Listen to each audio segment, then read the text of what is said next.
Hey everyone, welcome back to Baking with Rosehill Sourdough. This is Mike. Today I'm going to be teaching you one of my sourdough discard recipes. Discard recipes are recipes that use sourdough that was fed at least 24 hours ago and settled back down to its original volume. But this recipe can be used with sourdough that's been in your fridge for a couple of weeks. This recipe is very versatile, and the flavor of the flatbreads can be changed by simply using a different oil when making the dough. My go-to oil for this is olive, but I've had really good success with avocado oil or ghee. We're going to start with 180 grams of water.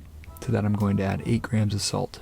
I'm going to gently swirl the water to dissolve the salt. To that I'm going to add 12 grams of olive oil and 30 grams of my sourdough discard. I'm going to use my spatula to help break up the sourdough and mix in the oil. There's no need to completely dissolve the sourdough, and you'll know when it's ready when the water looks milky in color. I'm now going to add 300 grams of unbleached bread flour and use my spatula to mix the dough. There's no need to knead the dough here. I'm simply mixing all the ingredients together. If it gets a little too difficult to mix with the spatula, use your hands to finish mixing.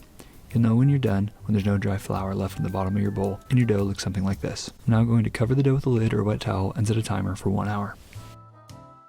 Alright, it's been an hour, and now I'm going to shape the dough into a smooth ball. First I'm going to use a simple stretch and fold technique. I'm going to pinch an edge of the dough, gently lift and stretch the dough over the top and fold it back towards the center, laying it on top of the dough ball. I'll then turn the bowl slightly and do this motion again and repeat until I've gotten all the way around the dough. Once I've gone all the way around, I'll lift the dough ball out of the bowl and flip it over and create a smooth ball using a tuck and rotate technique. All I'm doing here is gently tucking the edge of the dough up into the middle of the bottom side of the dough and rotating a bit to tuck the next edge in. I'll continue to work around the dough until a nice smooth ball with a tight top forms. At this point, I'll use the edges of my hands to seal the seam side of the dough and put it back down into the bowl, seam side down. Now I'm going to cover the dough with a lid or wet towel and set a timer for 5 hours.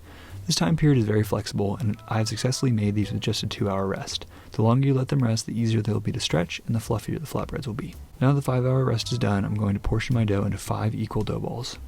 I'll lift the dough out of the bowl and place it down on my work surface, seam side down. I'll then use my dough knife to portion into 5 roughly equal portions. I'm going to use a balling technique to ball each portion into a dough ball with a smooth top. I use the same tuck and rotate technique like before, with the same seam side and smooth side to start the balling process. Then I gently stretch the dough with my right hand over my left index finger, remove my finger, turn the dough 90 degrees, and repeat until a smooth ball forms. Now I'm just using the edges of my hand to seal the seam on the bottom side of the dough. Now I'm just going to cover these with a wet towel and let them rest for 1 hour. Alright, it's been an hour. Now I've got a 10-inch skillet over medium heat. I'm going to add some avocado oil. You can also use any other high heat cooking oil. I'm going to wet my hands thoroughly, and I'll gently stretch the dough out until it's roughly the size of my skillet.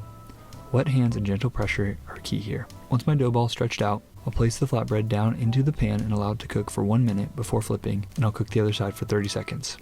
I then flip the flatbread back and forth every 15 seconds or so until both sides are golden brown. When it's done, put the flatbread into the warm oven just to keep it warm while I finish the other flatbreads. And here's the final product and the recipe again. Thank you so much for coming by. If this video is helpful, please give it a thumbs up. If you have any questions, just ask them in the comments below. If you'd like to see more of my work, please follow me on Instagram at Rosehill Sourdough. And if you'd like more of my recipes, you can find them all in my recipe ebook, Baking with Rosehill Sourdough, which is available from my website, rosehillsourdough.com. Hope to see you again soon.